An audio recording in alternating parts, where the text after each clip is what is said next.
Yeah, you've been real busy. To be on this show. Yeah, and by the way, Carissa's got a launch coming up. We're going to be talking about that in 2 weeks, and I'm really looking forward to hearing what you have to say about this topic tonight. Yeah. All right, but hey, it's not going to be just us, right? We got all the cool kids are here tonight. Please welcome John Westhoff. Oh, there he is. Muted. Turn on your mic. You're muted. Nobody wants to hear me anyway. Oh, you were going to say that. Welcome, John. Well, I'm sending out the social medias. I'm not ignoring it. Nice. I appreciate that. So let's dive right in. I got my other friend here. I'm a fan of his work. Please welcome Aaron Dowan. What's up, Aaron? Well, bonjour. How are you? I'm doing great. Did everybody have a great New Year's? I did. Yeah, I'm glad we're out of the last one. Yeah, 2023 was kind of bumpy for everybody, I sensed. Yep. Especially for creatives, and that's something we're going to talk about tonight, right? We've all been afflicted with imposter syndrome. I think I speak for most of us when I say that this is one of the most common elements that holds us back from achieving our goals. Carissa, I'm going to start with you. In your creative process, do you experience imposter syndrome? Yeah, I don't even think I'm good enough for this show, let alone, making comics and writing. And I'm still shocked that so many people read it and spend their money on my stuff. So, yeah. I knew you were going to say that, and that's one of the reasons I want to talk to you tonight. And I guess I would start by saying, the first thing is you're not really new anymore. Why do you still think that? Old news. Yeah. I don't know. I feel like it's new, but it's been a year. It's been a year and 2 months. So as John says, I'm not a rookie anymore. So I'm not. Yeah, I was going to say, if you were in the job market a year and 2 months, you might be the senior person. Yeah. Well, and also by productivity wise, she's like, surpassed all her peers. She's almost catching me, and I've been doing it for 15 years. Right. I don't know. It feels like I haven't done anything, and I have, and my credit card proves that I have, but it just doesn't feel like I have, and it's I don't know. I still feel like I don't know what the hell I'm doing. Well, and I appreciate your honesty. And, that's one of the things, too. I'm always very interested in the budgetary constraints of publishing. And that's something I definitely want to talk about. But for tonight, I kind of want to focus on the psychological elements and see if maybe we can come up with some ththings that potentially might help other people, right? I don't think I'll ever change.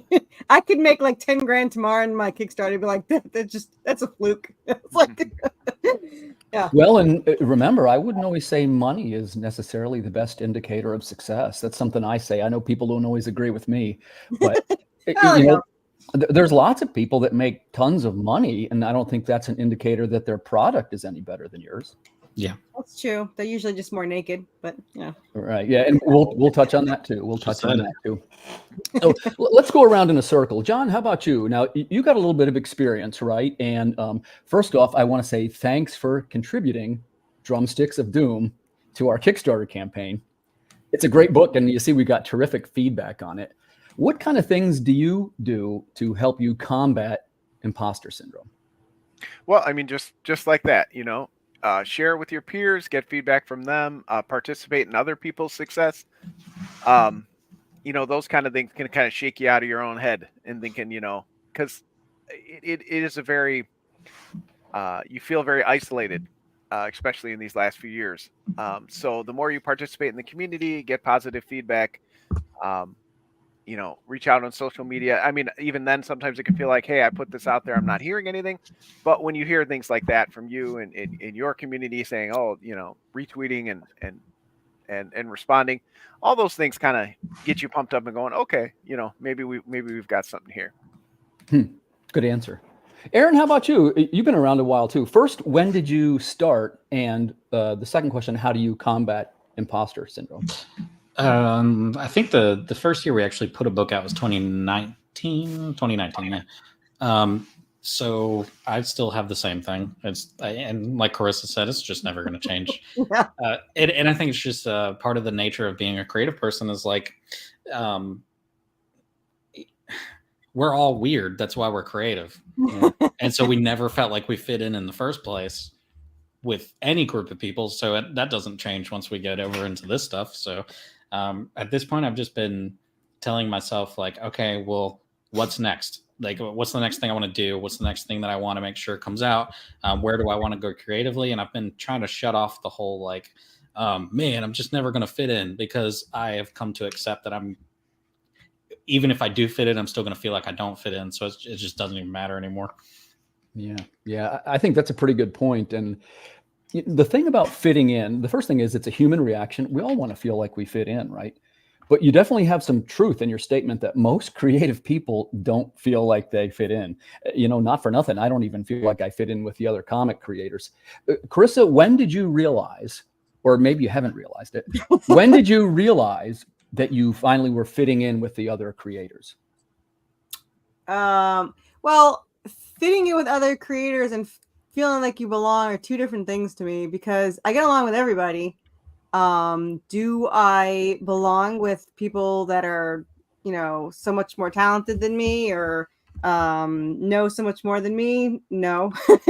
But I get along with everybody, so I feel like I fit in. That doesn't, but like I said, it doesn't necessarily mean that I belong there. So it's kind of like fake it till you make it. That's how I got through my own business before I started this. So I figure I'll fake my way through this too. So we'll do you mind if I ask, what was your other business? What's up, Joey?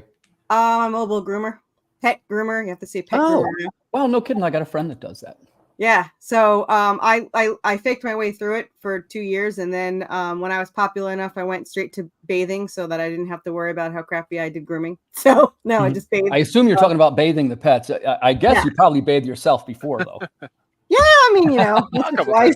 But yeah. But I was never good at grooming ever. I don't know how I got as far as I did, or why my clients keep stalking me when I stopped doing the grooms. But but yeah, so I'm doing the same thing here. I don't fit in with the other creators.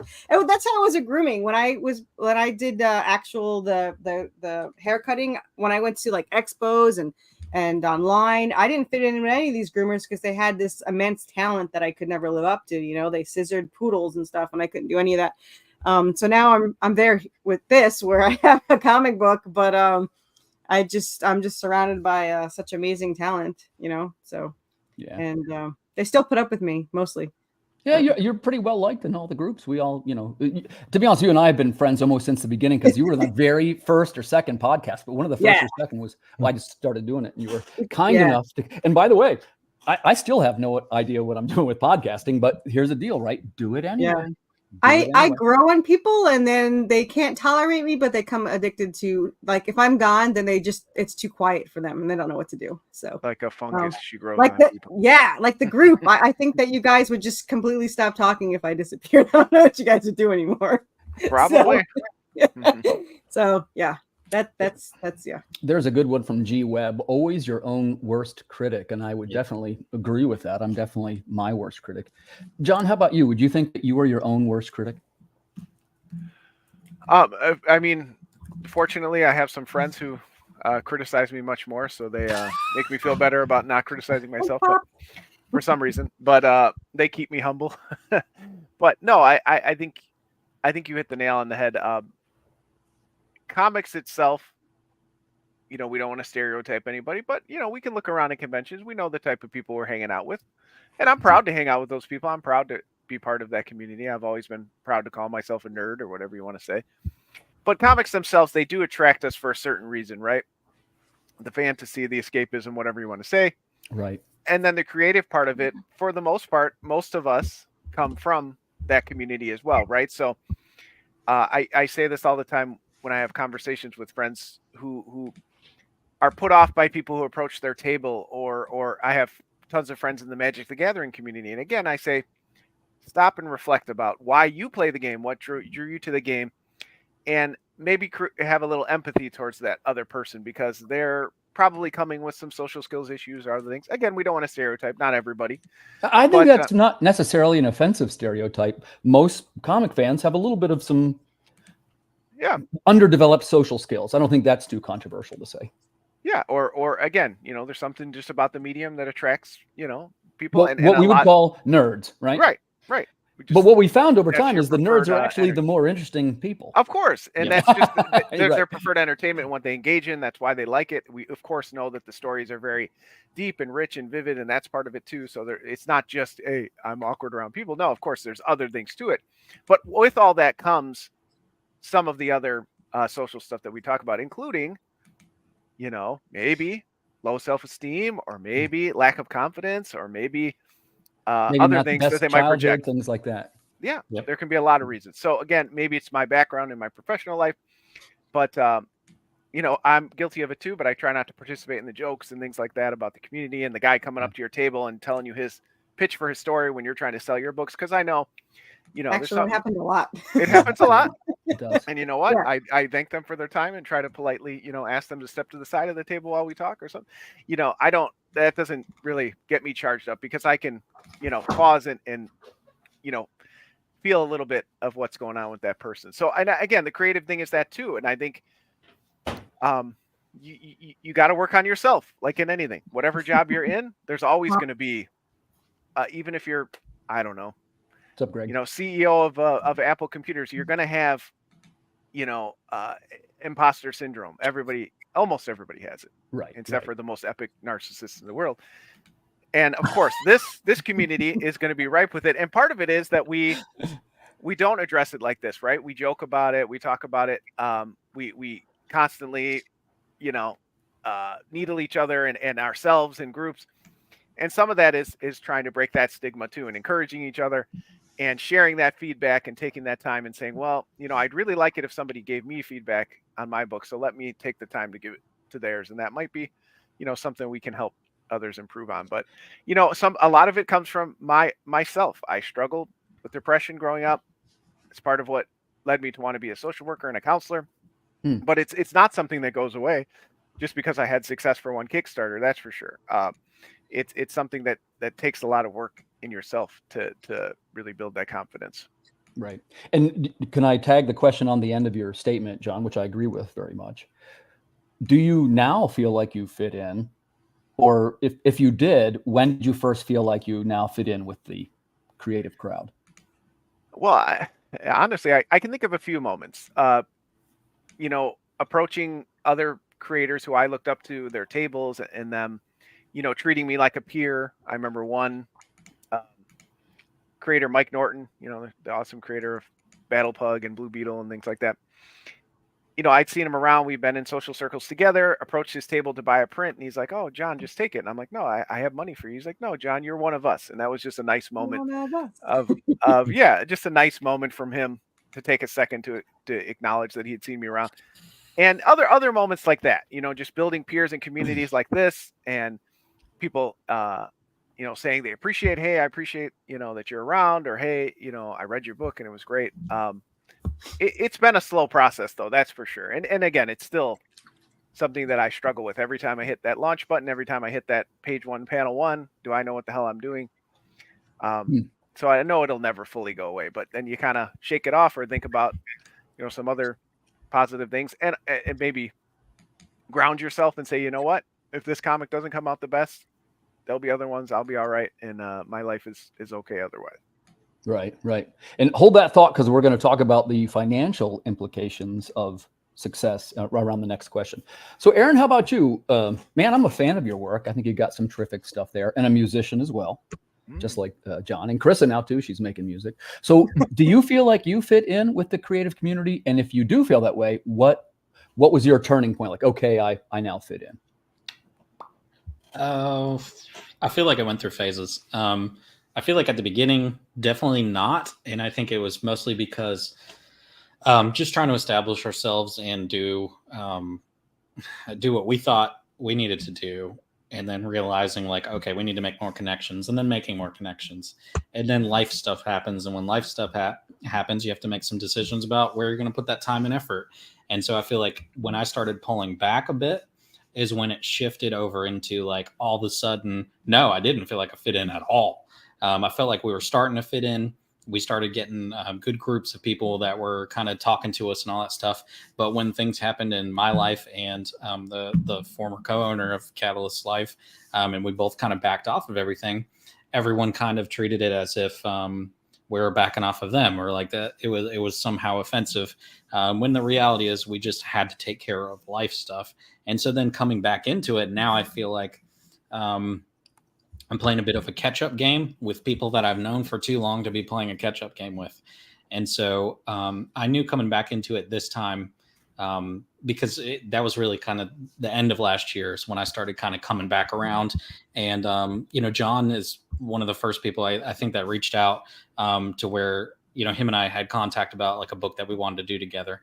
And I've known John like through comic stuff for a long time now. And, when I actually think about the time I've been doing comics, and a lot of the other people that were around at the same time that I met John, they don't really chat or talk or anything anymore. And like I said, I think it's mostly because when we had to back off, people took that as if we were just completely neglecting the community or that we were somehow against them. And then we jumped ponds. That was the other big thing we used to talk about on the podcast a lot, is it's like you're in this one pond of people and then you realize there's another pond of people. And then you're like, well, who's more like my personality type? And so it's clicks. It's just kind of ebb and flow. And so it's one of the reasons I like the chat that everybody has. And I only interact on sporadic occasion because it's so hard to catch up with all the messages once they hit. Well, it's a lot at once. But I like it because it is a huge group of people that I have had encounters with throughout this process. So, as far as it is right now, I don't really feel like I fit in. And I'm okay with that. And I also realize there's other things I'm doing that people would kind of step back from. I've talked about the devotional I'm trying to put out. And so there's a whole swath of people that are like, well, I'm not going to like that post. I don't want anyone to associate me with liking the possibility that someone else is putting out a devotional. I get that. That's totally cool. Yeah. And then on the comic book front, like you post a comic book thing and it's like, oh, they're those people. They're still there. I don't know. It's an ebb and flow thing. And I feel like I'm somewhere in between currently, and we'll see where it goes. Great example, G Webb, Subdivisions. I've been listening to that album this week, and he talks quite a bit about the struggles that we all go through trying to fit in with the crowd. And I think the questions and answers that you guys just went over give a great indication of that. And here's why. The truth is, imposter syndrome is very real. We all suffer from it, and there might not be a level where we ever fit like we fit in. And the truth is, maybe that's what drives us to do this in the first place. Or at least that might be one of the elements of it, right? So let's circle back around to the financial elements, and we'll just touch on this one briefly. And remember, guys, anything that you don't want to disclose on the show, you don't have to. I sometimes ask questions because it's how I learn, but it's not, if anything you don't want to disclose, you don't have to. I'm an open comic book. Yeah, I'm like that too. So Carissa, I'm going to start with you. I'm fond of saying that maybe financial success, let's be honest, it's something we all want, right? And it's one of the indicators that our work is good. But it's not the only indicator, right? And maybe not even the main one. Say, for example, you can compare a lot of books, and I'm going to throw music in there too. The one that sells the most is historically not always the best one. Mm-hmm. First of all, Carissa, would you agree with that? Yeah. Okay. Yeah. I always said that I would rather have more backers than more money. Of course, more money, nice, but I see people having like triple the amount of backers I have, but I make like 1,500 more. And I was like, I really want more backers. Right. I'm right there with you on that one. And we'll get everybody's opinion, but I actually prefer more backers to more dollars because it's more of a sign of growth. Okay. Yeah. Now, arguably, if you are showing growth, that is what's showing that you're making it as a creator, right? Because a friendly reminder, I'm kind of new too, right? I started this rather late in my life, and it's really taken till just about now to take off. So let me ask you this, Carissa, what would your strategy be and I know you have some great products coming up too, so feel free to weave this into your answer. What would be your strategy to increase your backer count? The only thing that really, there's two things that work for me, besides John's going to say my plushies, but there's two things that work for me. One is I have increased my, presence on social media. Like I talk to everybody. And I try to interact with more people online. Now, I started doing it because I like talking to people. But I found that it helps because the more they interact with my normal posts, the more I show up in their feed. Right. So by me talking to other people, it's they show up more in mine, but I show up more in theirs. So that helps. And of course, my go-to is podcasts. So, I was talking about this with my husband. They're trying to get their music career going. I was like, you have to be social, which he's not. You have to be social online, and you have to be on shows. You have to get out there, and you have to, and my co-writer gets mad all the time because she's not social, and she's like, everyone talks to you. And I was like, because I talk to everyone. Like, you have to get on there and you have to talk to people. And I think the fact that I try to support other indie creators and I try to talk to them, I help all the new creators come to me asking for advice. And, I let them know I'm new and still don't know what I'm doing, but I help them as best I can. So I think that helped a lot. I think, sharing the new products I have with people just because I get excited about them. And I mean, I was showing plushies that are 2 issues away. So it's like, look at all the plushie I got. So I get just as excited as, and I want to show people and share people. And I'm awful. I want to share every page I get, but I obviously have been told I can't. But I would. And if I was rich, I would just give these comics away. So, so it's tough to not share. Every time I get a new page, I'm like, look at this page, but we're starting issue 12 on Monday and I can't share anything because we're releasing 8 on Monday. So I have to keep the fun stuff to myself, and it's sad. Gotcha. But yeah. Okay, so let's move over to John, and I'm going to break the question in 2 parts. The first thing is, to you, is financial success the indicator of making it? And number 2, what would you do? Because I know you have a campaign coming up. What would you plan to do to increase your backer count? Well, I think financial success, like you said, it is part of it all, right? But I've definitely learned over the year not to lean so heavily on that. I've had some stumbles along the way, and that's helped humble me a little bit. And can you expand on that, John, for the viewers? When you say stumbles, what do you mean by that? Well, I've had some campaigns fail. How many? I've had probably 3 out of 18 or 19 at this point. Mm-hmm. I've had, thanks. And that's something I had to remember too, just because one had failed, got to remember the other ones that had went through. Some other different ways of launching books has really left me licking my wounds, like trying to do a straight pre-order thinking, oh, I've got enough, backers for issue 1. Why do I need to go to Kickstarter? And then it horribly flops. So I've had some other financial failures in that way. But just kind of remembering that, again, that's a huge part of it, right? That's the whole snowball that keeps this whole train going. I get that, especially now that I almost exclusively worked with, full-time artists that need their page rate to keep going. Right. So I don't want to downplay that for anybody. I do understand that, but understanding that, just like if I'm working with a client, and I would never tell them, don't shoot for the moon. If your goal is to be an astronaut and literally go to the moon, of course you should do that. But if you're also end up working at NASA and, developing that technology, that's something. Just like if my only goal is to work on Spider-Man and that's all I focus on, and I never get to that goal, I'm going to miss all the steps that I took along the way and not appreciate it. I want to make comics. If I tack on that I want to be a rich comic creator or be a billionaire and all that, I might be setting myself up for failure. So maybe setting realistic goals will help ground people in, what? I don't have to do a $10,000 campaign. I've done several $4,000 and $5,000 campaigns. Right. You could do $3,000 campaigns. Yeah. Obviously don't, financially ruin you and your family along the way while you're reaching your goals. But again, it's just like music, Tim. If my goal is only to play Madison Square Garden, I'm probably not going to get there, especially at this point in my life. Yeah. But if my goal is to make music, I can do that. I can sit down right now on my drum set. I can record something. It may not be top of the line stuff, but I'm doing it. I'm doing what I want to do. So I think it's sometimes about focusing on that simpler goal. And again, that kind of keeps me going, because I do get to look at my library of books and say, you know what, this one stumbled, but I've still got 12 other ones, and we'll find a way to make it work. And I Good forgot answer. the second half of the comment. And What would you do to the name- second half is what would you do to increase your backer count? I would definitely. I'm gonna a huge array of stuffies. Every stuffy I can think of, everything. No, that's part of it though. Getting more comfortable with the merch side has been important for me. The variant side has been a new thing for me in the last few years.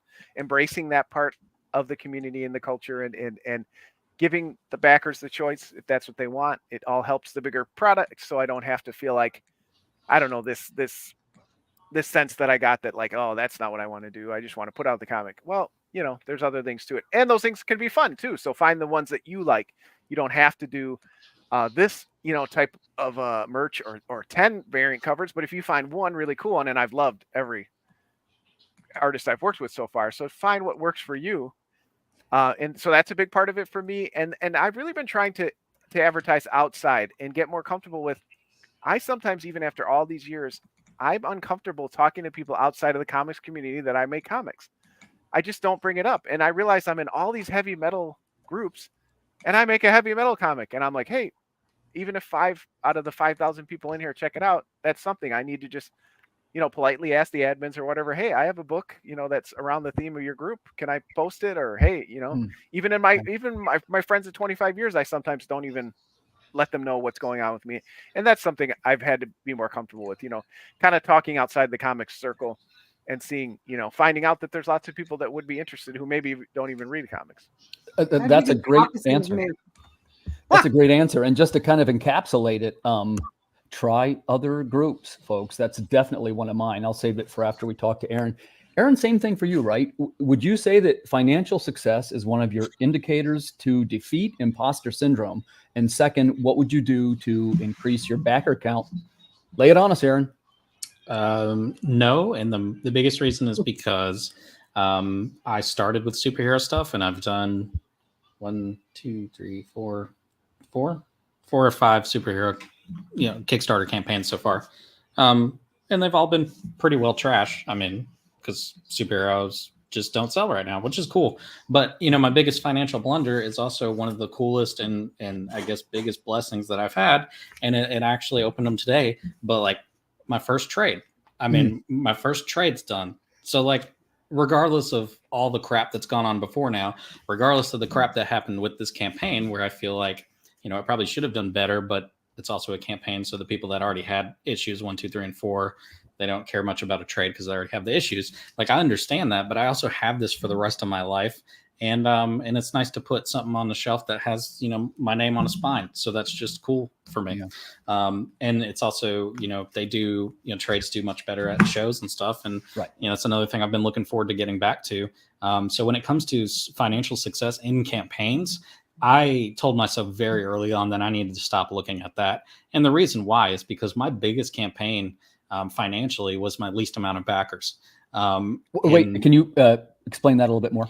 Yeah. Our very first campaign, it was for Paradigm Issue 1, and we had 34 backers and we made $4,500.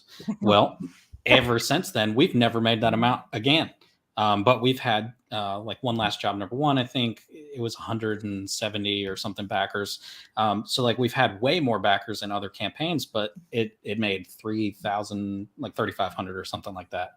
So I'm trying to keep up. First off, I'm trying to keep up with the times.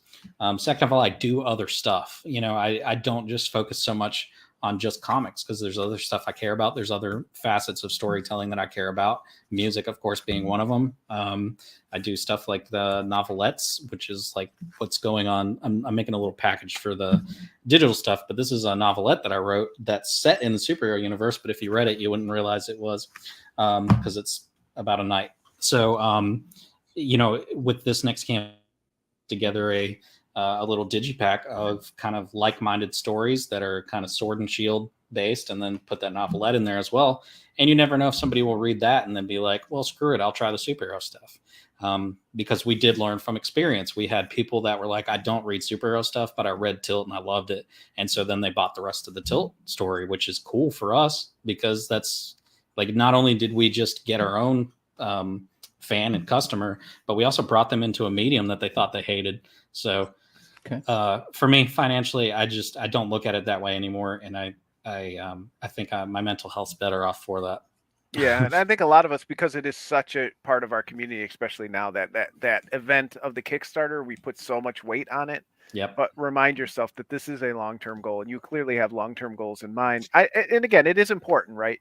If you need $4,000 to keep your book going, and you only get 1,000, that's frustrating. But there's a lot of moments like that for me too. Like I only go to a few conventions, but when you go to one and you sell, a dozen or so books or whatever, that reminds you that there's other things, like you said, selling online and trade down the road. There's bigger pictures that we sometimes lose sight of because we get so involved in the events that these crowdfunders are. Yeah. Well, and I think that's a great answer. And Aaron touched on mental health. And guys, I love to talk about mental health. But it is such a strong component of what we do. And, the first thing I'd like to point out to the viewers, all of us in this room are comic book writers. So the first thing, we're all incredibly wealthy. You've probably heard most comic book writers are millionaires. So the main thing I'd like to talk about is mental health, because I think John said it earlier, it can be a little lonely, right?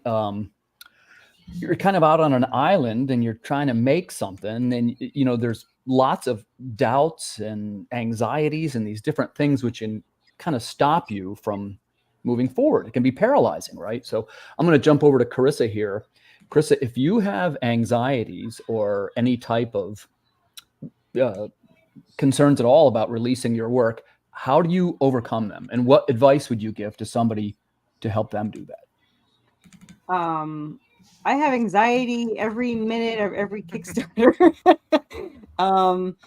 I just keep releasing them because I want to see them.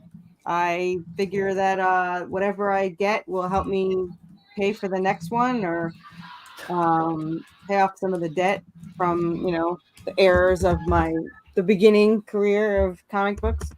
But that's really my only anxiety. It's either gonna I'm going to release it anyway, so I guess it doesn't matter. Well, you've obviously overcome yours, though. They come out pretty regular. Yeah, well, like I said, but everyone says says that I'm, that it's impressive that I do that, but it's my artist. He's so fast, and we're so far ahead. Like I said, he's on the last issue of book 2, so he's on issue 12. Issue 11's getting lettered and all that. So I guess I just don't care. I make the comic books for me, and I'm very appreciative of people that read it. I got 2 compliments 2 days ago. So people I don't normally talk to on Twitter said that they liked my work. So I thought that was cool. Yeah. That was nice. I saved those. I screenshot them and saved them. There you go. And there's a lot to be said for that. I guess I'd want to do a quick shout out here, which if you are the type of person that follows a creator, please keep in mind how rewarding it is for us to hear words about things that you liked, or maybe even constructive criticism if it's done in a way that's positive. And by the way, one of my first words of encouragement was from John, by the way. It was regarding some of the songwriting stuff. And you remember that? It was for the Robot City Blues song. You had a positive comment about that. But John, let me jump over to you. So the first thing is, if you want to disclose it, do you have any type of anxieties about releasing products? And if you do, how do you overcome it? What advice would you give? Oh, I definitely, every second of every day is filled with anxiety for many reasons. But creative wise, but the 2 keys are be incredibly narcissistic or be incredibly stubborn, or a combination of those. So if you're feed your narcissism a little bit, be like, hey, this is good. I think this this fits in the community. This is a book that people want to read. Or be like Carissa and just say, you know what, I'm gonna fucking do it anyway. I'm put it out. But no, I think a big key is what Carissa said. I joke, but if you're making the books that you want to see, then obviously I can look at my books and I can see, oops, I lettered this wrong, or I misspelled something there. This character should have said this. It's not to say you can't be critical of yourself or try to grow as a creator, but if you really are trying to create what you want to create, then it doesn't feel like that struggle. The only anxiety you have is, will other people support it? But in the end, you'll still have that product that you wanted to see, and you're excited. Especially for me, I work with a lot of, close friends and collaborators. So it's fun to me to have this object that we made together. Mm-hmm. Again, I do this every time I talk to you, but just like music, we created this thing together. It's really cool. Right. And that is enough to kind of push through that anxiety and say, well, you know what, let's do it anyway. Let's find a way to make it work. And that's kind of what keeps me motivated in general behind the scenes when you're doing all the 500 other things you don't want to do to get the book out. That's part of what pushes me through too. Yeah. I buy that one. And I think that, well, I guess there is a little bit of a division there because, of course, we want the support of our fellow creators. But at the end of the day, what we really want are readers and customers. Right. But it does mean a lot. And thanks so much to the fellow creators that have supported us over these varied projects. Aaron, how about you? Any thoughts on anxieties and how to confront them when releasing your product? My biggest anxiety, I think, is mostly on launch day. Other than that, I don't really have too much because these are stories that I want to tell anyway. And they were going to come out in one form or fashion or the other. And I'm starting to learn to live in the gray and the gray of your beard, or yep. No, I'm living with that gray. No, but when it comes to the storytelling side, we had announced a book a long time ago called A Bard's Tale, and it was going to be a comic book series that we thought would be really fun. And then, a bunch of stuff happened with the artists just kind of not doing the work. And then another artist we were going to hire, but the person that hired it isn't even, with Catalyst anymore. So for my anxiety, it was more so what to do with these stories. And so I realized I could just take that exact same story and turn it into a young adult novel series. And so that's where the focus went on that particular book. So I guess for me, the anxiety is not there as far as anything other than launching the freaking book. And then I also come to expect immediately when I hit launch that it's just not going to fund and everything is going to be awful. So I don't think I get much anxiety over that because I'd like to say that I'm optimistic about stuff, but when you launch a campaign, you just freaking don't know. So I just already assume that it's going to go trashy, especially when you do superhero stuff first. At that point, there's no more hurting. Well, and by the way, I think that it's fair to say in this group, there's none of us in here that do anything that people would consider mainstream. I mean, you got Carissa, who's kind of hardcore horror. You got John, who's kind of obscure. All his titles are a little bit obscure, and I love them. That's not a rip. And Aaron, you've got a little bit of everything, right? And of course, I'm sci-fi, which there's none of us that are. And again, I'm not disparaging anybody else, but none of us are taking the easy road where you got the sexy books and this kind of thing. You know what I mean? Oh, yeah. I'll probably get some hate for that comment. Well, again, that's not disparaging it. But I think it's pretty much an accepted truth at this point that you can drum up additional sales by having a little bit of a risque cover, right? I don't think I'm shocking anybody with that statement. What? So my next statement would be, if financial success is one of the goals of a Kickstarter campaign, why aren't we doing that? So I'll start with you, Chris. So why wouldn't you do that? What will I do? Like a nudie cover. When are we getting sexy Anubis, or is he sexy enough already?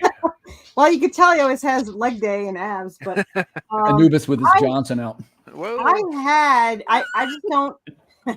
I don't feel well. Okay, so I have, for anyone that knows me, even the tiniest bit, knows my complete and utter obsession with my characters.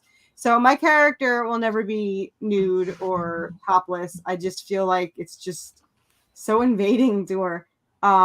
As far as a normal topless cover, I had one and I could not even put it, and I love topless. Obviously I love breasts, I got them. But for some reason, I could not have it on my Kickstarter because it was a free cover and I was grateful for it. It was a topless vampire. But for whatever reason, I couldn't put it on there. So I actually had it as a secret and the add-ons, and my brother found it, and then a couple other people found it. So I sold like 7 of them or whatever for 10 or something. But for some reason, I feel like my story can carry it. I don't want to rely on something like toplessness. 2, there's no nudity in the book. And I don't want someone to think that there is by seeing, a topless cover.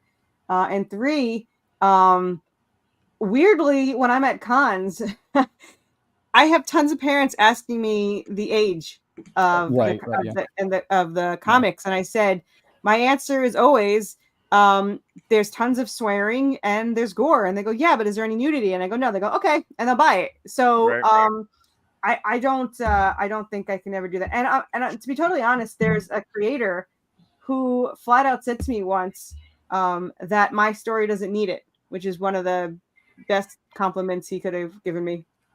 And he says my story is good enough and that it'll eventually just, carry itself and I won't have to worry about it. So he said, if I was to do topless covers, then I would degrade my story. And I don't want those kind of readers that would want it only for the nude cover. It is tempting when you see how much they bring in, man, I've seen, when I first started this, I saw one. Now I've seen way more. It was just pretty much lesbian porn. And the guy had like $3,000. It was like issue 11. And I was like, damn. But yeah, my story will never lean that way. So sure. John, how about you? What's your 2 cents on sexual content in general? Well, I think sometimes, we know the ones that are just, the cheesecake or whatever. That's always been part of comics. And, all of my stories are written by an adult. I mean, I hope. At least my driver's license says I am. And they're about adults. I haven't written, many child characters. So I definitely have, risque subjects, but it's just not an avenue I want to go down unless it's part of the story. Like I will, there can be sexy scenes if it services the story. But it's just not who I am as a person. I don't write in that way. I don't, put myself out there like that. So it's just not something that's been part of my story. And especially the covers, like if it serviced something, and I do, spoilers, I do have one slightly in the work that's a little tongue in cheek, kind of not safe for work. Just kind of as a larf about the community, but in general, I wouldn't do a topless cover because it doesn't fit the brand. Right. If it was a woman who got her clothes ripped off in a zombie attack or something to fit the style, maybe, but if it's just somebody sitting there nude, again, it's not really in the picture for part-time comics. Right. Aaron, how about you? You want to add your thoughts on the topic of, is there room for nudity and risque content at Catalyst Comics? No. No. I have said before, though, because I do script for other people, if I'm not scripting for my own company, I will go as far as you want me to go with the story. Because at the end of the day, the cover's up to them and for whatever they want for their campaigns. But as long as there are certain things that I would never write or never want to have my name attached to, but I think I push a little bit. I try to push myself as far as I'm willing to go. But when it comes to same thing. Catalyst, can you expand on that? When you say, it's kind of a little vague, right? When you say push yourself as far as you can go, what do you mean by that? Yeah. So things that I'm not willing to do at Catalyst, I'm not willing to do nude scenes. I'm not willing to do sex scenes or in fact, in any of the Catalyst books, there's not even crazy bad profanity, except for I think Fall of Night's probably going to start having, it does have a little bit in there. But that was never intended to be a Catalyst book. So it just is what it is. But for other people, when I develop a story with them, I with John, even with the book that him and I are working on together, I'm willing to push that envelope that I wouldn't do with my own stuff. I'm willing to push that a little bit more because I just feel like it's not, Catalyst is a representative of me and me as a person. And like all the things that I think about and all that. But when I'm outside of the realm of Catalyst itself, like I don't feel like those same restraints are on there. But like I said, there's still things that I'm not willing to do, which would be like the intense nudity and eroticism and all that. And I kind of feel like that too. I feel like, part-time comics is me. It's me putting myself out there. Almost all the stories are written by me.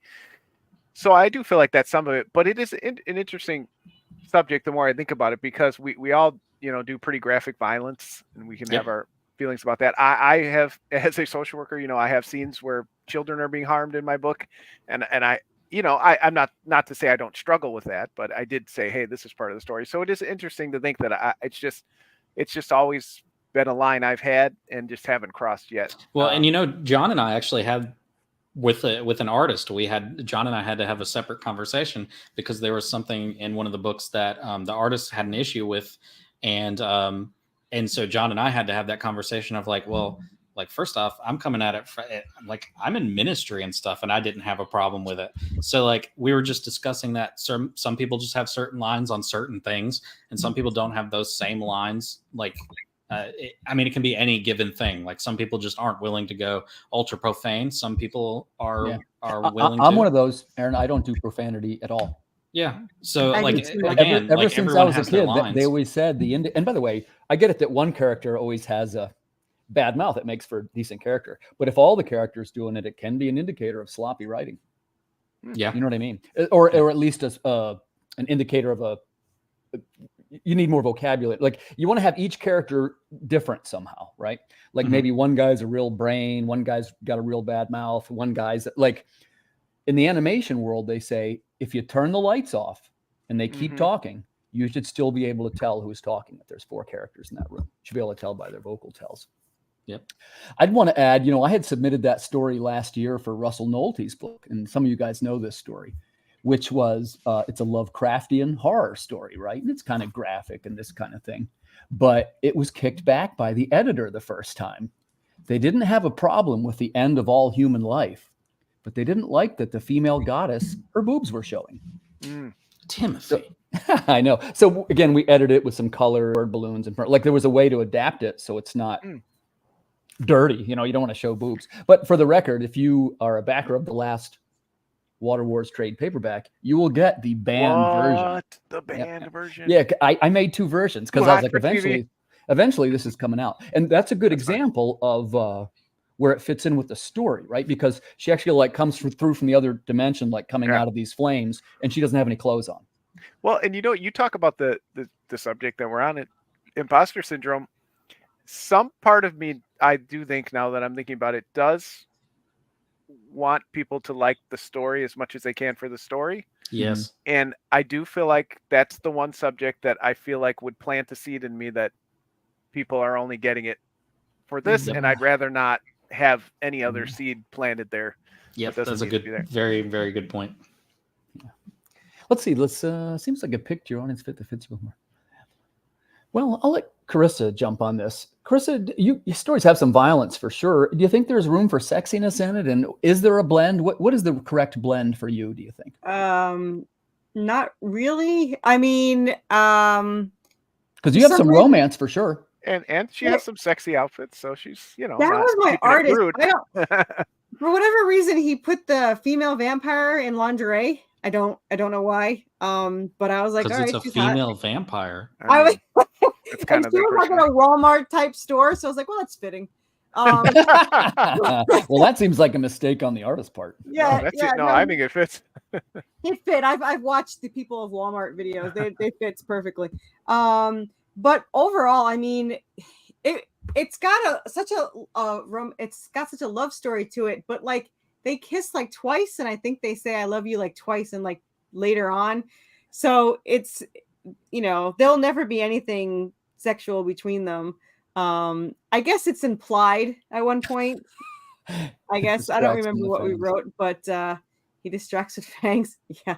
He cracks me up, by the way. If I'm ever laughing, it's because I read something by G-Web. Because we're getting some great comments tonight. Yeah, and I want to say a quick thanks to the viewers. We're actually hitting some record numbers. Welcome aboard. You're watching the Creative Cranium. Let's change the direction of the questions. Carissa, if you had, let me think how I want to ask this. Because we talked about how financial indicators are not always the top level of success. It is the one that we all want. But what would be some examples other than financial where you would say, okay, great, I'm getting recognition. This is helping my imposter syndrome. What would do it for you other than money now? I want to pass 200 backers. Okay. That's, I mean, like I said, the ones that said something, like I just had somebody write to me and say, of course, there could be one of 140 podcasts, but he says, a good buddy of mine just had you on a podcast and recommended following you and said you're doing some great work. Can't wait to check it out. So I don't know who it is because I've been on 140 of them, but the fact that some people talk about me when I'm not around, there's been 2 times in my life that I felt somewhat of an ego boost.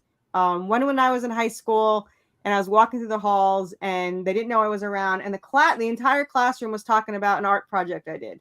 If anyone doesn't know, I actually do draw. I know that sounds weird because I don't draw my own stuff, but I paint and I draw and I do clay. And they were talking about how amazing it was. And that shocked the hell out of me. And then the other thing was, Lori had told me she was on several podcasts and they all talked about me. I make an impression, I suppose, whether it's good or bad. But she had said every time on a show, they talk about you or something you did or something you said or your story or something. And I felt guilty and then I felt joy from it. So I had mixed emotions at the time. But that makes me feel good when people are recommending me to somebody else. You know, I've had a couple of people and anyone that follows me on Facebook, like I have like 30 new followers in the last, 2 weeks or 3 weeks. And I'm like, who's following me? Where'd you find me? Like, what are you doing? But I love seeing that people are following me when they don't need to. They're probably not spammers because they're following. They're not adding me as friends. So things like that, the fact that people recommend my story to other people, that's a great ego boost. Thanks. So nice words, Crimson Owl. Let's appreciate that. It's gonna make me blush. So, John, how about you? Right, like obviously, money's right at the top of our list, but I love to say money is not the driving force for most comic creators. Right? If it was, we would all be selling cars. So, what are your things that, other than money, that would make you say, hey, I'm not an imposter? Well, I hadn't even really thought about it when I restarted with this company after publishing with another company for about 10 years. And I sat down to do a Kickstarter and I realized we had never made 200 backers before. So we did that with Drumsticks of Doom, the first issue. And now we've done it a couple of times since then. So, 200 backers is an amazing goal. Now, of course, my goal would be 300. We got to 267 once. And that 300 mark is just huge in our community. I think it opens up so much. I mean, if you can get 100 people to chip in $20, you're good. 200, you're golden. And then 300 or more, it's like, wow, now you're doing things. You can, get books out more regularly. And it's just amazing to have that many readers. But I will say, outside of that, Drumsticks of Doom, we've already went back to reprint a couple times too. So that's a big indicator for me when I've got to go back and reprint a book that I did a pretty healthy run on. That really makes me feel great. Now good answer. Books are moving, they're out there. But yeah, those numbers, we do love our numbers still. We do love our numbers. As I'm fond of saying, I said this in the group chat this morning, a number is only meaningful though when it's compared to another number. Like it'd be one thing to say, hey, that's great, I did 200, but that means that maybe 300 was on the table. Why didn't you hit 300? That's the way exactly. I think. So yeah, like what did I miss, right? So let's jump over to Aaron. Aaron, how about you? Again, money's at probably the top of most people's lists. We are capitalists after all as Americans, but obviously money's not the main goal in creating these projects. In your mind, what would help you defeat your imposter syndrome other than money? Let me chime in first. Go ahead, bro. Aaron makes comics and he's in ministry. Obviously, you're wrong, Tim. He is all about that money. That's right. The 2 richest careers. That's right. Anyway, and I'm a musician. And he's a musician. Yeah, just a quick aside on the musician. I think, particularly in the case of the three of us, one of the things that makes you a little bit thicker skinned, if you're a musician, you've had at least one time where somebody stood in front of you and screamed, "You suck." Yeah, or you Yeah. played a show and the only people who were there were the other bands. Yeah, Right. been So through it. I never had anybody throw anything at me, but I have had people tell me I suck. I mean, fairly often. Just today. Yeah. Today. Well, I do have one, but I'll save that for my turn. Aaron, so what do you think? What would help you defeat imposter syndrome? But it has to be something other than money. I don't know that I would ever want it defeated, because I do feel like it's something that spurs me on to kind of keep pushing. Okay. Because again, like we talked about it earlier, like all of us, if we feel like we don't fit in, that's part of like what made our character of who we are. So it also bled into the stories that we're creating. And I don't know that I'm ever going to find that. I mean, I've had moments where I was like, crap, like I guess I'm a little bit further than I thought I was. And some of them were like, there were a couple of different bigger creators that complimented my work and had really nice things to say. And like, that's huge, of course, for anybody, like just, especially when it's people you look up to.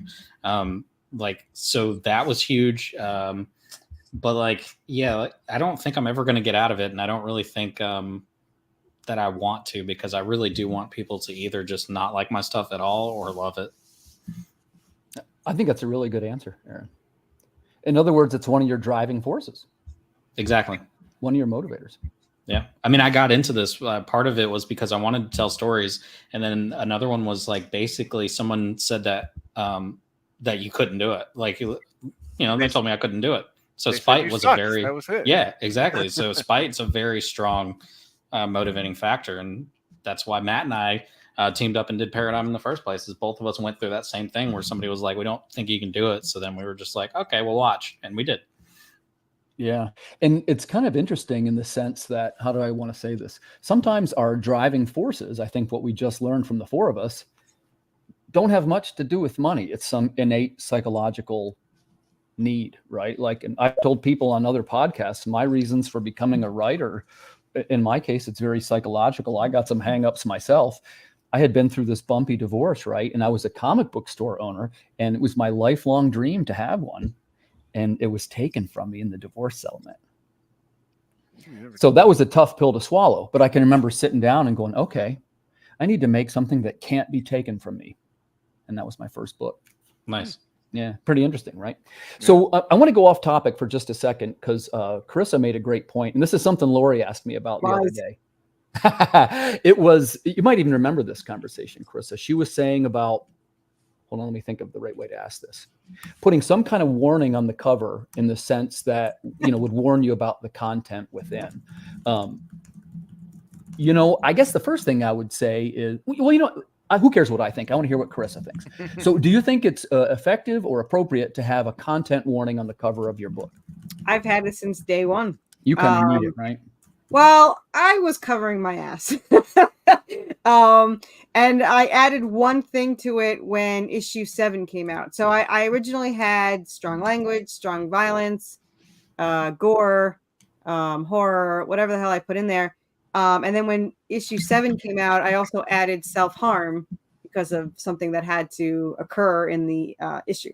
And now I've just left it in there.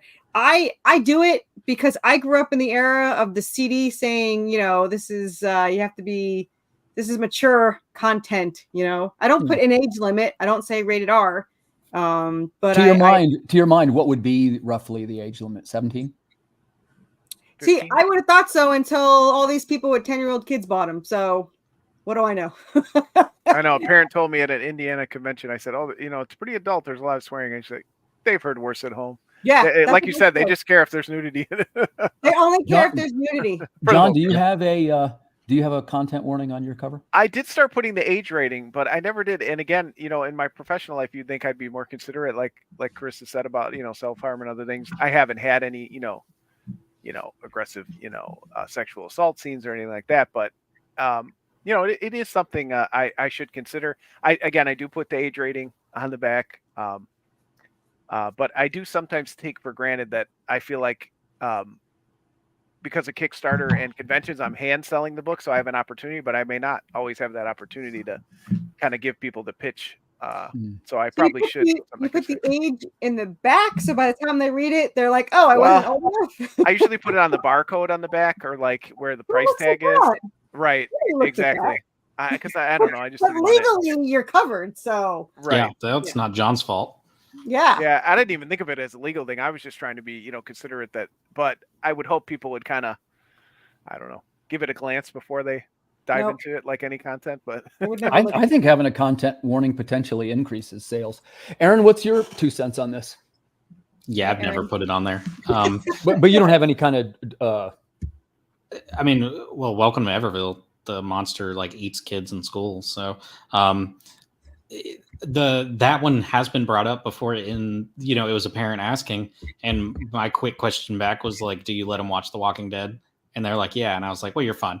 I mean, for me, it's just like, all right, well, like John said, flip through it. Like if there's anything you're not comfortable with, then all right, it's not the book for you. But hey, there's also Tilt, and that's a superhero story. You let them watch The Walking Dead. Oh, you got bad taste. You can't buy my book. No, just kidding. Just kidding. Right. Walking Dead fans, I did watch it. I watched Nightmare on Elm Street 3 when I was 6, and Cujo when I was 6. So right, I can't go by age. Right. Usually the people who say that also are like us, Carissa.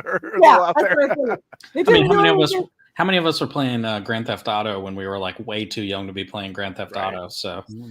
Right. Evil Dead 2 was mine when I was like, 8 or something, crazy. Well, and I'm not sure that I'll just add my 2 cents on this. I'm not sure that like I said, I don't think it hurts sales to have a content warning. And in some cases, I think people want edgy material, and that might help them say, "Oh, it is great. I want it then." You know what I mean? But that's like the only two I feel like are helpful are to have an E for everyone and an M for mature. Like anything that's in between those two, I don't think it helps or hurts sales. But tell us what you mean by that. Yeah, so if you have like an E for everyone and it's a kid's book or whatever, then you're going to get the parents that just see that and they're like, all right, well, this would be great for or a grandparent that's like, oh, this would be great for my kid. And then the flip side of that is if there's an M on it, then it's like, oh, I'm edgy and dark. And then they go for that. But anything in between those two, I just don't think it's relevant at all.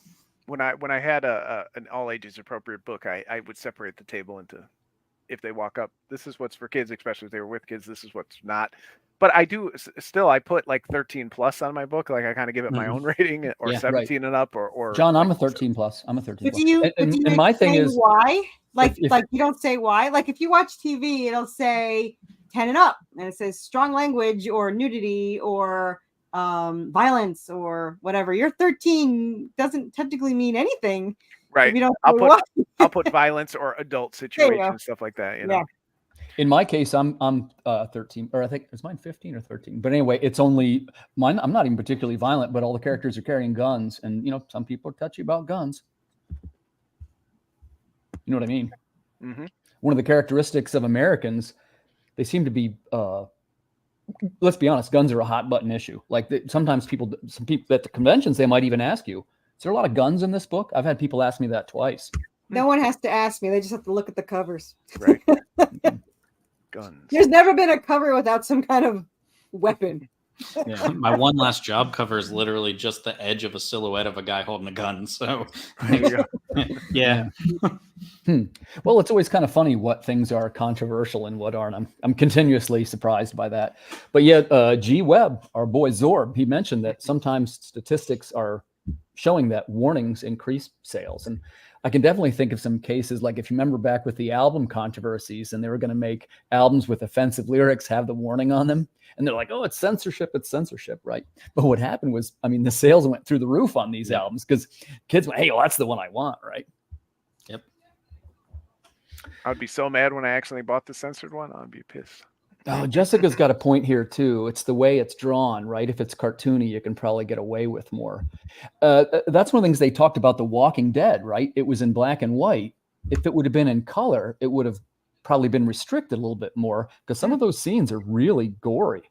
Yeah, they do. And the black and comics white that phase is kind of different, right? Too now because we know people don't really look at that with comics. Yeah, but so unless, like Aaron said, unless it's clearly labeled, for kids or. Yeah. Right. Well, and there is one thing that I guess I should point out that, it's okay to have all different kind of comics. It's what I call the big tent. Like there's room for kids books, there's room for violent horror, there's room for sexual content. It's a medium that sort of embraces all the different genres, right? I don't think there's any right answer, particularly as far as that goes. All right, let's get into a little bit more existential questions. I hope you like these. Carissa, I'm going to ask you this one. If you could go back in time and talk to your 14-year-old self, okay, ready? You're getting in the time machine. You're I'm trying to figure out where I was when I was 14. Yeah. What would you say to 14-year-old Carissa about the comic career that she is approaching? Oh my God, you're gonna make so many stuffies, girl. I would okay, so here's a tricky one. So most people know that I lost $9,000 starting out. So I didn't know that. Do you want to tell the story? Sure. So I lost so the first artist I ever hired, back when I said the infamous words, how hard can this be? I kind of got sucked into I'm very gullible and very naive, and I like to help people, and I kept falling for this person's problem. Like I started off smart, using friends and using goods and services through PayPal, and I would only pay for 10 pages ahead of time, and I was trying to be really good. But then it kept coming back. Oh, this broke, or I had a family member in the hospital, or this person died, and I'm trying to pay off the hospital. It was like one thing after another, and I kept advancing the pay. And by the time anything was even done, I was like an issue and a half, paid. And then I paid them to pencil, ink, color, and letter. And they only penciled and then left. So I had to, so that was $3,000 that I had paid them. And then I had hired 2 other people to try to fix it. And it cost me about $5,000 total to do, whatever. However, after it was done, I didn't like it. So I threw it away, and I found my new artist, and he redid issue 1 for me. Now, before I found that new artist, I had hired another artist, and it wasn't their fault per se. But I was naive and stupid, and not much has changed. But I had paid them $4,000 to do an issue, and they were Brazilian and didn't read the script, and I couldn't afford the lettering yet. So I liked the art as I saw it and didn't connect it to the script. I just thought, oh, that looks really cool. So when I went to lettering 4 months later, nothing really fit what the character said or what they were doing or whatever. So I pretty much have not used that. I sold a couple of digital just for fun, or I used it for, whatever. So that was $9,000 off the bat. So if I could go back, here's the tricky part though. I would not probably, well, if I have all the same knowledge, I guess I could. See, I don't regret the $5,000 losing it, because my artist is phenomenal and he was worth $5,000. So I if that had to happen, then fair enough. That's how I found him, and I wouldn't want to screw with that. However, the second artist, I would like to keep that $4,000, and I probably would not make a spinoff, because my artist is going to redo it anyway. So there really was nothing to do with it. So I would not hire that one. But I probably wouldn't screw, unless I could tell myself, make sure to hire this guy, get to him right away.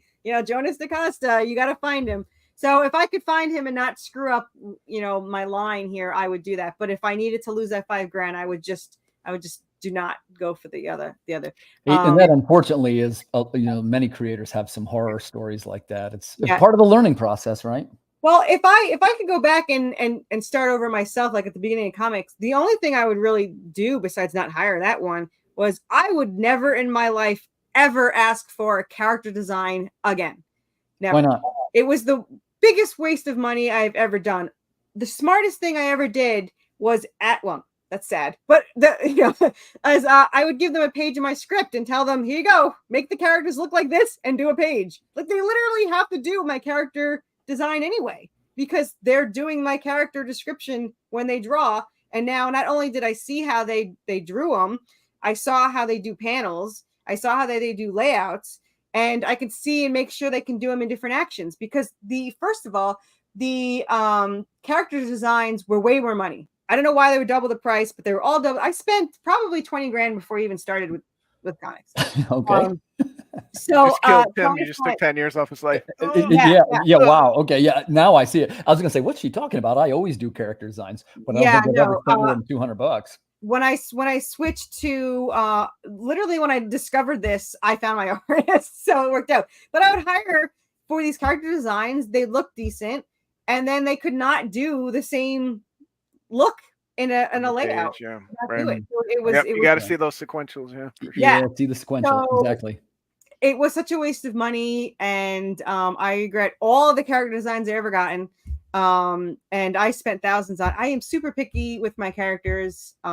It took me a long time to find my artist, and be as satisfied as I am with him, which is why he's never allowed to leave. You know, he's going to be chained in the basement doing these for the rest of his life. So, his comic. Yeah, when his answer is when I say you better never leave, he goes, as long as I'm alive, I'll be drawing this comic. So I'm like, well, yeah, but and they better be careful when he's driving or whatever, because I told him he had the whole RoboCop thing on his site. Yeah, please don't do anything I say. It is definitely I'm more of a cautionary tale what not to do. That's how the best way to follow that. Throw a bunch of money around, launch a 90-issue epic series. All these things are the opposite of what you should do, but but it can work somehow, some way. Just want to take a quick second and focus on this quote because it's such a good one. Regret is hard to hold if you are happy with where you are. Words to live by. That's a good one. For sure. So, John, how about you? So if you could travel back in time and talk to 14-year-old John Westhoff, what would you tell him? Oh, wait, can I just, for Jessica's, I didn't mind losing the $5,000 because I found my new artist, not the old artist. So she said, why do you regret losing the $5,000 if he was a great artist? But by losing that artist, I got mine. And if I didn't lose that $5,000, I would be still stuck with that artist. And I'd probably be on issue 2. So, so I'm grateful for losing the $5,000 to find mine artist. So, gotcha. Sorry, go ahead. I never really had aspirations to create comics. I wanted to, be a musician, or I don't know, be in a comedy troupe or something like that when I was 14. So I don't know. He would probably be surprised to even hear that I was writing comics, but I'd probably just tell him, be nicer to yourself. You'll figure stuff out. You'll find a way to make creative stuff that makes you feel good about yourself and the teams that you're working with. So just keep your head down, buddy, and be nicer to yourself. I kind of like that one, John. Be nicer to yourself. That's something that we all forget. Aaron, how about you? All right, you got the time machine fired up. You come out, there's 14-year-old Aaron. What do you say to him? So many things. Oh, you're muted. You're muted. You're muted. He's not me. Oh, he is. Not much for comics, but stuff about life for sure. What would you tell him? I'm interested. I'm trying to. I don't want to get in trouble. You don't have to blast the ex-wife if that's where this is going. I won't do it about exactly where it was going. No, I smelled it. I smelled it. Yeah, no. But for real, yeah. When it comes to the comic book stuff itself, like, I don't know, because I still have fun with it. So I'm not. At no point have I been like, burn it all and end all of it. With the comic book world, like I've never gotten there. So, I think part of the journey is that, and being, humble in yourself and kind of just appreciating the journey. You wouldn't be where you are, like Carissa said, the attitude that she's taken. But I guess I would say maybe start off with a better plan. I spent the first 10 years, jumping around a little bit, story to story, and I think I missed some opportunity to work with some people I really wanted to work with and really, make some longer form stories that and instead I had to abandon a couple of stories early on because they were just kind of not getting where they need to be. And, so there were some bumps in the road early on, I guess if I'm being fair, I would say something like that.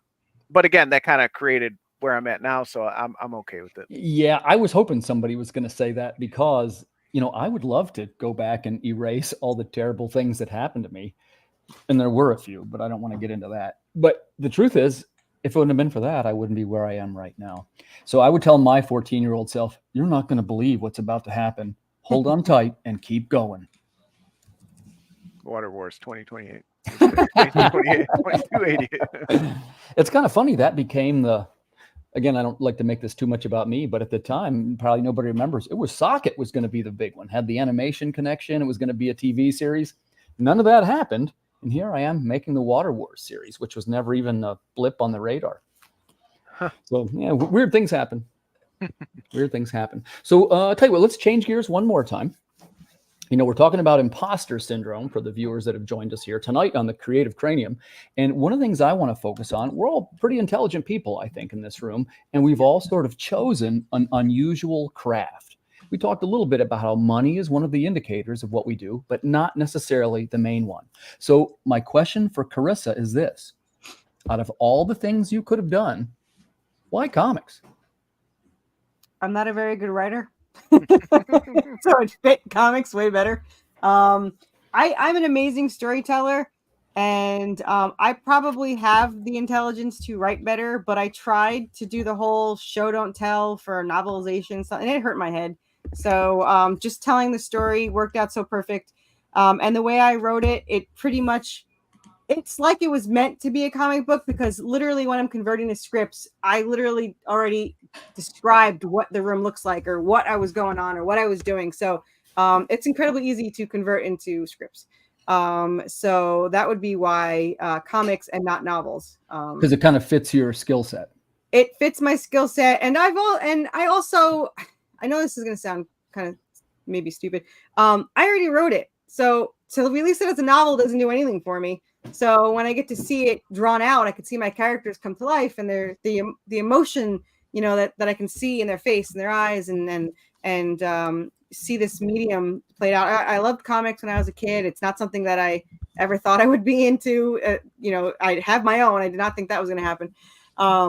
But to be able to see my characters just develop into a story, and I mean, every time I get a script, you know, every time I get a page, it's like, that is the coolest thing. That's how I pictured it in my head. It's a great feeling, isn't it? Yeah. And when I that was it. It's the fact that it fits my skill set, and I wanted to see my characters more than anything. So. Good answer. Good answer. John, how about you?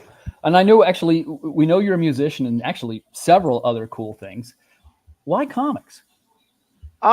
You know, again, I never really had the aspiration to do it. I read comics since, I was 11 years old. It wasn't until my mid-20s that I was like getting out of music, and I was like, I want some other way to be creative. And comics, it just finally clicked with me how cool of a medium they are. And also, like Carissa so honestly stated, I'm not me fail English. That's impossible. I'm not. I knew I wasn't gonna, write the great American novel, but comics, of all the mediums, TV and movies and all that, comics, you can just do anything. It's just cool. Like, and again, like she said, it's cool to write something out and have it, but to see it come to life, and again, to collaborate with someone else, and that's a big part of it for me. And that's really why comics, finding people that wanted to create, stories together is just really cool to me. I just enjoy the creative process. And then, if you work, hard enough in this medium, you can get your comic on the shelf right there next to the Amazing Spider-Man and all those books you read as a kid. And that's just really cool to me about comics. And that kind of clicked with me in my late 20s, that like, I could probably do this, and this will be just a fun way to spend those creative hours that I want to spend. Shots fired. Chad Perkins has entered the chat. He didn't say what, he didn't add the adjective, or do not what kind of, I do create. It just might be a pile of shit, but yeah, I love Chad, man. It's great to see him return to the fold. We'll be looking for him on the Creative Cranium here in the next couple of weeks. Go back to your troll. How I know I made it is that John makes fun of me. That's how I know I made it. That's it. So let's jump over to Aaron. Aaron, right? And of course, I know you do a lot of things too, musician. Why comics? I honestly would rather write full-length novels for all the stories. However, there is such a thrill in getting to see those characters, getting to see them interacting with each other. So that is fun for me. And so honestly, it's been more so teaching myself to look at this particular story as a novel format or a prose format, and then this particular story as a comic book format, and truly dividing it in my like in my psyche, because I'm going to tell stories no matter which way I have to do them, whether it's novels or comic books, short stories, music, or even like the videography stuff. But I don't know. Comics was just, I was a kid and I read comic books, and then I got older and I thought it would be cool to see characters that I made on a page playing with each other and hitting each other in the face and throwing people off buildings and all that. So that's what I did. I'll chime in right at the end. Why comics? It was probably about 1989 or 1990. And there was a thing called the Vertigo line. And sometimes people forget Vertigo, but if you remember, it was Sandman, Animal Man was new at that time. There was a bunch of great titles. It was pretty close to when Watchmen came out, Miracle Man. And that's when people started to say, oh, comics can be really good. And that was what kind of flipped my trigger. Nice. So we've been talking about some of the great creations with today's modern creators here on the Creative Cranium, but I'd like to sort of take a look at what you guys are making. So let's start off with Worthy Chaos. This is going to be launching when, Carissa? Monday. Great. So can you give us a quick pitch about Worthy Chaos and tell us who will like this project? Nothing I do is quick, but I will do my best. So it's Buffy the Vampire Slayer meets Supernatural in the Silent Hill town in the world of Resident Evil with Good Omens and Evil Dead tossed in. And mostly people that played Resident Evil or watched any of those shows or love any of that. It's pretty much a survival horror adventure. It focuses around angels and demons, and Anubis is there. And this series, especially book 2, is mostly them trapped in a haunted asylum, and they're trying to get their way out as they fight through giant salamanders, zombies in straitjackets, and ghosts. And for anyone that's new to it, we have issue 1 in a PDF or printed. We have all back issues. We have catch-up tiers. We have mini catch-up tiers. We have our graphic novel, which has 1 through 7 issues in it. And this is issue 8. So there's a tier that you could just get that, or it's in the add-ons. And for anyone that doesn't know, I don't know how that's possible, but I have lots of plushies and merch, and I have been called the I know John is shocked. But I have been known for my merch. I've been called Merch Queen, hopefully affectionately. I don't know. Affectionate. It's affectionate. Okay, good. For this campaign, our new plushies are zombies in a straitjacket. You can pre-order and get your any date you want embroidered on the back. I have my birthday. Some people wanted Hannibal Lecter's number on there. If there's somebody crazy in your life and you want to remember, put their birthday on there, that's good too. And then my salamander monster is also new. And let me give you a big screen, Carissa. I sometimes forget how to do this. Okay, I don't. Go ahead. Being big, but okay. So this is our. I guess you kind of need it for the salamander monster. Yeah, I want to show it. This is salamander monster. I think I have 2 available, and I think already one's going to be sold because she's going to rush on there and get it. And then there's the hellhound that I've been petting this whole time because I have weird anxiety. That's a cool one. They're I love the hellhound. And then I have my zombie plushie, and because it sells out every time, I made more of the skeleton birds. This poor thing is from issue 3, but they keep selling. So here is my so, and we have a lot of other stuff. I think I have it where I just added it that if you spend the first 50 people to spend over $50 pledge gets a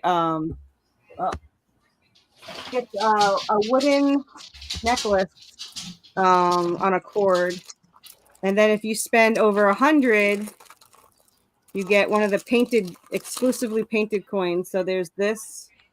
I don't know how to work the damn camera. There we go. I got you. Hold on. So, I got G Webb, the man called Zorb, telling us we need a producer. Listen, Zorb, if you want to join me backstage, I know I need a producer. It's hard to do the layouts and I'll answer the comments all at the same time. Yeah. So if you spend over 50, then you get one of these. That's pretty cool. And then if you spend over 100, you get one of these, the gold-plated coins, but Anubis is painted, and That's it's cool. two-sided. There's not that many of these. I have about 50 of these. So yeah, pledge early. It doesn't indicate anything whatsoever, but this is the most followers I've had in my campaign, and it's more than the biggest backers I've had, so that's encouraging. Of course, my mind just tells me that means it's going to be the lowest backers yet, but but it is some joy in it being a high follower account. So that's great. No, I did not. These are handmade by Down Home Textiles, which is I've given their. I should get a finder's fee because John and everyone else has probably gotten something from them. But these are handmade. The only commercially made Anubis I have is this one, but he will be in the March 4th one because I don't release anything. I don't release anything until I have them in hand. And this is just a sample. So they were ordered and I'm waiting for them to come. So it should be March 4th. And the easiest way to find us on Kickstarter is search Worthy Chaos. We are the only thing that pops up. So it's easy to find us. Though now there's like 9. There's 9 things. Sorry. But there is only us in Worthy Chaos. So and we're Well, I launching. sure wish you the best of luck with your launch. And by the way, we'll be seeing Carissa again on either launch day or it's maybe one day before, right? I think it's the Friday after. Oh, okay. So we'll be in. So it's not technically the launch, but it's pretty soon. Yeah, after. yeah. So we'll have some more. I don't do live launches anymore, even though Lori is incredibly good at them. I get way too much anxiety. The problem with mine is there is like 27 tiers and it takes people like an hour to go through. So there's like no pledges for like the first hour and then all of a sudden like 20 come through. So I don't like being on screen watching the thing move or not move or whatever. I have anxiety. So yeah, just yeah. I respect that. Chad knows me all too well. Yeah. Chad might get a plushie. So yeah, he's hitting me up. He might help me with a little producing. I say that partly with some humor, but the truth is I do need some assistant or somebody to generally help out. This is turning into a thing, our weekly broadcast here. So let's jump over to Aaron. Fall of Night. I didn't know it was going to be called Violent Beginnings, but I got to tell you something. This looks amazing to me. As many of you know in the audience, I have a predilection for Asian history and Asian material. Aaron, tell us a little bit about your latest work and who is going to love this project. Yeah, so Fall of Night, it's about a Templar knight who runs away from his order after he witnesses some stuff that he just doesn't want to be a part of. So he goes through a crisis of faith, and we catch up with him a few years later. He just kind of drinks his sorrows away. He had run to feudal Japan in a local province, and he tries to keep to himself and accidentally gets into a little bit of a scuffle with a samurai's daughter. She's completely drunk and he's drinking. So, things happen. And so the local daimyo comes in to break it up. And that's the first time we kind of see Anthony having to meet this person who is trying to lead this province with a very ruthless hand. And it's pretty violent. There's a lot of heartache in that book as well. And the entire point of the book is to kind of step through how far are you willing to go. How many pages we talking, Aaron? Yeah, so this one's it's 20. I think it's just a 24. Okay, right now. And we did a limited color palette on it with the colorist Lois Lackey. She's fantastic. Joe DeSantos, who I did all of Tilt with, is doing the illustrations, and Van Claridge is doing lettering. And for those that don't know Van Claridge, I think you'll know him quite a bit after this book because he's doing some really cool, random, crazy stuff that goes with the theme. But the book looks so freaking cool because of that limited Japanese color palette. And I think people will really vibe with it if you like, stuff set in feudal Japan, but you also want to see what happens to a knight when he's trying to figure out if he needs to pick up and lay down the law again. Nice. I love this picture. This is one of my favorite pictures. Yeah, Yeah, cool I'm a fan of this kind of stuff, and I'm actually really looking forward to this one. That's I wish you every success with that, Aaron. And if there's anything I can do to, and same to Carissa and all of you, anything I can do to help out, I will. And I'm sure you probably already know I will. A couple of you I already have scheduled for launches and whatnot. So I know John's just about running out of time. So man, I've got to talk about his book, and I could go on and on about Drumsticks of Doom, but it's probably better to hear it from the horse's mouth. So, John, can you tell us your pitch for Drumsticks of Doom and who will love this series? Yeah, I appreciate the time to talk about it. If you haven't heard me flap my gums about it the last 2 years, we've been making this book, almost 3 now. We finished 4 issues, and we're finally on to the first trade, where you'll get all the issues plus some bonus material, all the variant covers, all that good stuff. But the short pitch is, what if Black Sabbath, not the Beatles, became the most famous band on Earth, and thus the universe was changed forever, musically and otherwise? But Lana, our main character, just wants to play music, indie music in a heavy metal world. So she's kind of caught in between this battle to keep heavy metal on the top of the charts when she finds a magical pair of drumsticks. Nice. So, I've mentioned a couple times about having a background in music. So, it's a big part of what goes into this book is a love for heavy metal in particular, and just kind of wanting to create a story around that. But I didn't think anybody would read this kind of slice of life music story that I had in mind. So I had to throw some werewolves and witches and other stuff in there. So that's how the kind of story came up. But yes, we're launching on the 16th of January. This is our first trade paperback as Part-Time Comics. So this is a huge step for us. Any support, follows, retweets, all that kind of stuff really, really, really helps because this is a huge step for the company at this point. Well, congratulations, John, and I wish you every success with this project. I hope I've made it clear to my followers. I'm a fan of this series, and it was one of the rewards for backing the Water Wars campaign. It's a fun read, and you don't have to be a musician to get the jokes. And even if you're just a passing fan of music, you'd be like, oh, this is pretty cool. There's tons of cool references, and it's just a ton of fun. Yeah, and I hope that's obviously the target audience. It's a pretty easy sell at conventions. They see the kind of heavy metal style logo, and yeah, I kind of give them the pitch. So it's definitely you should mention the homage covers.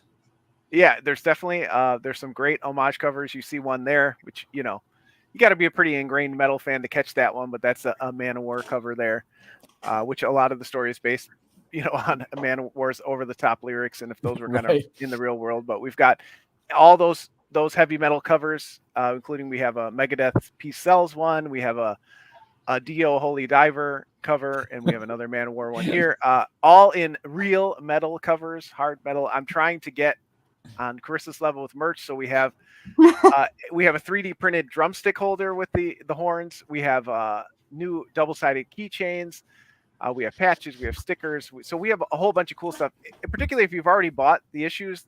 Again, the metal issue 4 cover will be in for the first time. We have our variants.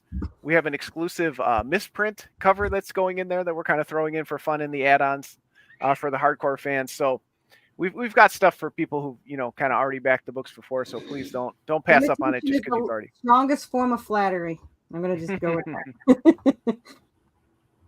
Good stuff, John. Good stuff, man. I wish you every success with that project, and you can, for all 4 of you, I'll be super happy to help promote any of these great projects. For the viewers listening at home, I hope you'll take a look at some of the projects that we took a look at tonight.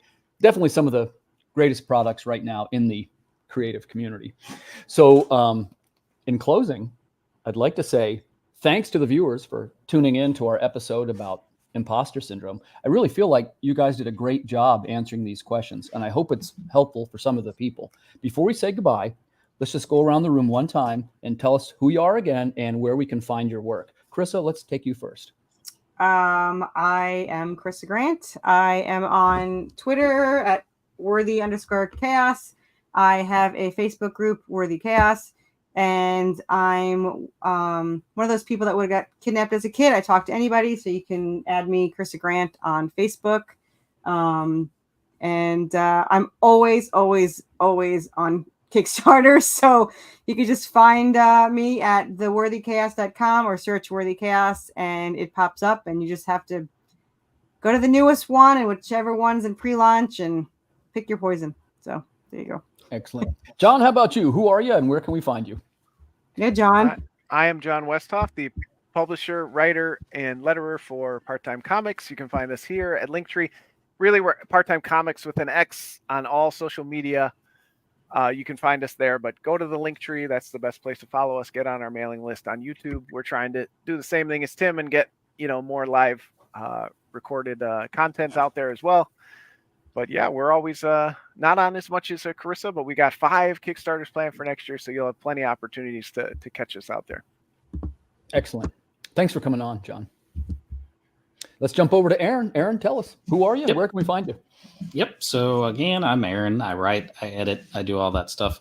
Look up Catalyst Comic Studio. We're what comes up. And for other stuff, I host the Inner Sanctum, which is a every other week live stream with other creators. Not completely dissimilar to this, but That's a good show too, by the way.